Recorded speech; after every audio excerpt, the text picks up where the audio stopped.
Hello, I am Michael George Gibson and I call myself a poetician. My MP, the Right Honourable Chancellor George Osborne, has come out firmly in favour of gay marriage.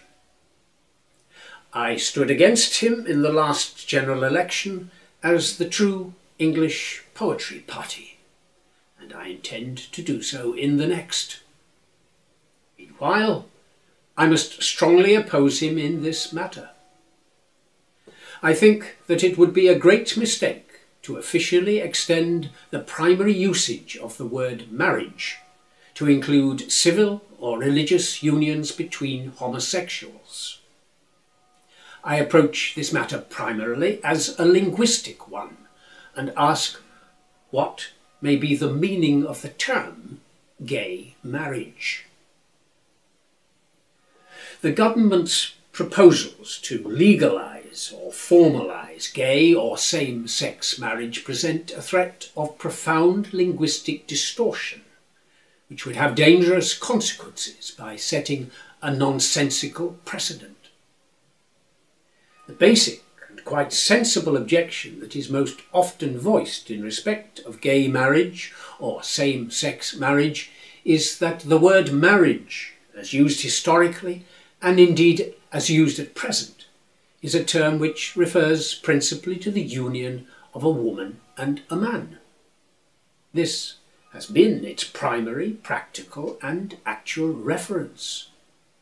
Other uses of the word marriage are to some extent metaphorical, as in the phrase, a marriage of true minds.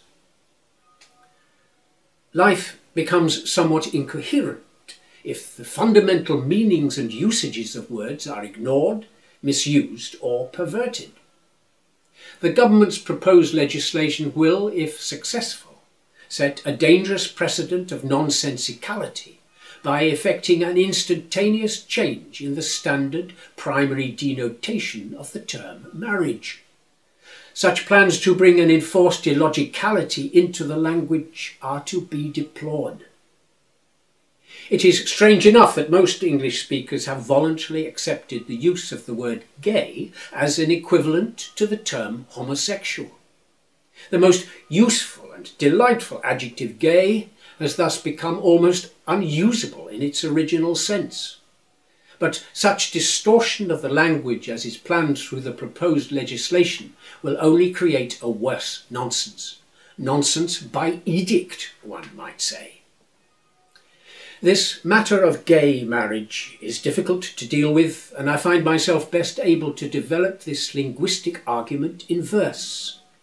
So here, for Mr. Osborne, for Mr. Cameron and Mr. Clegg, and for anyone who might be interested, I offer some rhyming couplets with a few rhyming triplets for variation.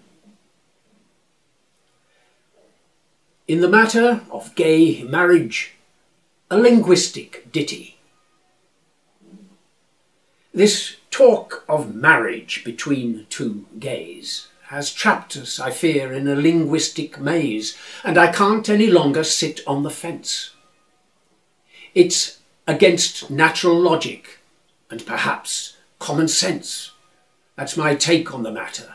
Here's my simple sixpence. It's a perverse nonsense, a linguistic trick, which engenders unease like a badly trimmed wick, bringing terminological obfuscation, a simply illogical conjugation, and a metaphorical subjugation. It's a casual, approximate textuality, a misuse of the terms of sexuality.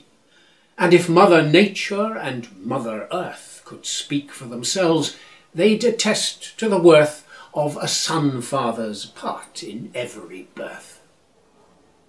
For a he plus a he, or a she plus a she, is not the same thing as a she plus a he. And though this may seem a childish remark, not the same thing is my logical spark, and its childishness makes me sing like a lark. For children can learn to tell rabbits from hares. They know apples are apples and pears are pears, and that greengrocers sell them as separate wares.